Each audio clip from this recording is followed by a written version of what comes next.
The Sniper by Liam O'Flaherty, Part 2. The sniper lay still for a long time, nursing his wounded arm and planning escape. Morning must not find him, wounded on the roof. The enemy on the opposite roof covered his escape. He must kill that enemy, and he could not use his rifle. He had only a revolver to do it. Then he thought of a plan. Taking off his cap, he placed it over the muzzle of his rifle. Then he pushed the rifle slowly upward over the parapet until the cap was visible from the opposite side of the street. Almost immediately, there was a report, and a bullet pierced the center of the cap. The sniper slanted the rifle forward. The cap slipped down into the street. Then, catching the rifle in the middle, the sniper dropped his left hand over the roof and let it hang lifelessly. After a few moments, he let the rifle drop to the street. Then he sank to the roof, dragging his hand with him. Crawling quickly to the left, he peered up at the corner of the roof. His ruse had succeeded. The other sniper, seeing the cap and rifle fall, thought he had killed his man. He was now standing before a row of chimney pots, looking across with his head clearly silhouetted against the western sky. The Republican sniper smiled and lifted his revolver above the edge of the parapet. The distance was about 50 yards, a hard shot in the dim light, and his right arm was paining him like 1,000 devils. He took a steady aim. His hand trembled with eagerness. Pressing his lips together, he took a deep breath through his nostrils and fired. He was almost deafened with the report, and his arm shook with the recoil. Then, when the smoke cleared, he peered across and uttered a cry of joy. His enemy had been hit.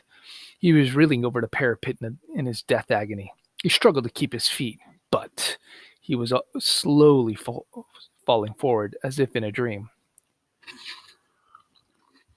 The rifle fell from his grasp, hit the parapet, fell over, bounded off the pole of a barber shop beneath, and then clattered on the pavement.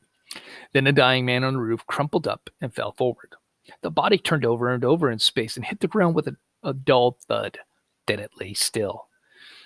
The sniper looked at his enemy falling, and he shuddered. The lust of battle died in him. He became bitten by remorse. The sweat stood out in beads on his forehead, weakened by his wound and a long summer day of fasting and watching on the roof. He revolted from the sight of the shattered mass of his dead enemy. His teeth chattered. He began to gibber to himself, cursing the war, cursing himself, cursing everybody. He looked at the smoking revolver in his hand, and with an oath he hurled it to the roof at his feet. The revolver went off with a concussion, and the bullet whizzed past the sniper's head. He was frightened back to his senses by the shock. His nerves steadied. The cloud of fear scattered from his mind, and he laughed.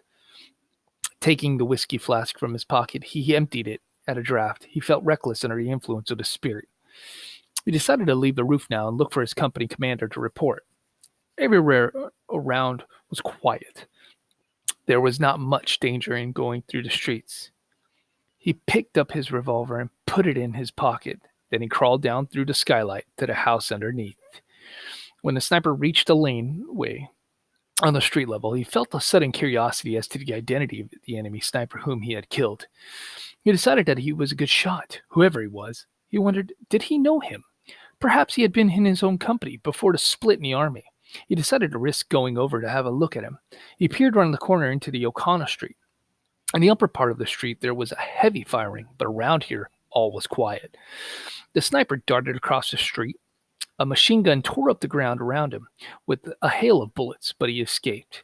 He threw himself face downward beside the corpse. The machine gun stopped. Then the sniper turned over the dead body and looked into his brother's face. This is the end to Sniper Part 2.